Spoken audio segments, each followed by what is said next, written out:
I was diagnosed last March.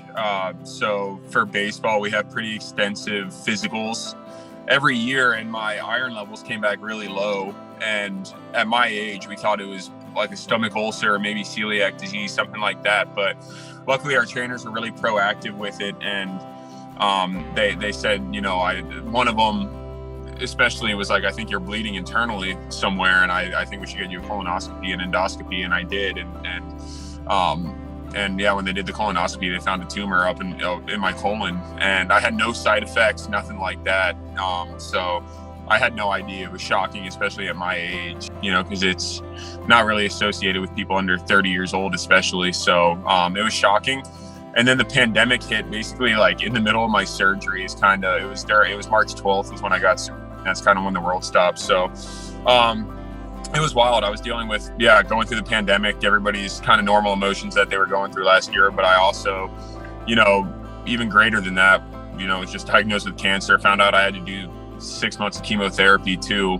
And yeah, it was shocking. It was really hard. I didn't dwell on it too much. I think I've thought about it more since I finished my treatment than I did during it almost. But it was really hard. There's good days and bad days, most definitely. And you hope the good outweighs the bad. And I tried to take it treatment by treatment. I came up to Hopkins 12 times. So every other week for my treatments. I knew I wasn't going to feel too good for about 4 days after my treatments. And then I'd have about 9 or so days of feeling pretty decent. And I was able to, play some tennis, do like some sort of workouts in between. So that helped a lot. And if you take it kind of day by day and treatment by treatment, it goes by quicker than you would think. So, it was a lot of emotions. It was tough, but I feel like I got through last year, pretty well given the circumstances. Yeah, so like the biggest concern from a chemo standpoint was actually neuropathy.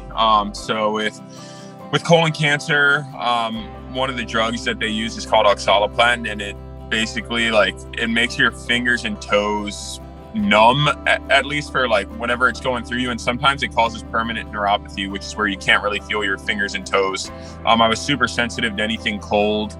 It was really strange feeling, but yeah, the worry was that I'd lose feeling in my fingers permanently, and in that case I wouldn't have been able to play anymore. So luckily I feel good. I didn't get full feeling back in my feet till like January. I finished chemo in September, so it took a few months for that to like fully set back in. And then I feel pretty good physically. I get maybe a little more, my legs get a little more tired than they used to, but I try to take care of that just by I don't like taking ice baths or anything like that, but I try to do that some just to keep my legs in shape. But I had a lot of work to do this off season, getting my strength back and everything, but I feel really good about where I am, and I feel basically like I used to.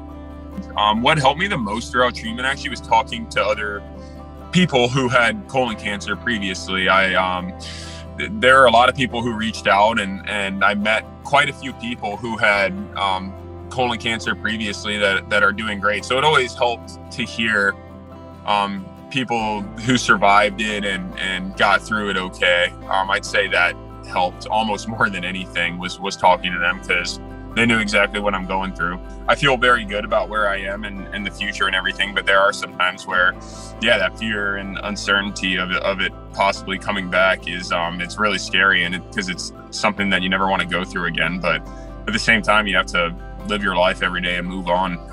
And that's the way you do it. And the more time that goes on, the less chance there is of it coming back, and you just have to go back to living your life and without fear. It can be a lot sometimes talking about it all the time and rehashing the year, and it can bring back some unpleasant memories, but at the same time I have this platform, so I feel like it's my duty to raise awareness and help everybody out who might be going through what I did.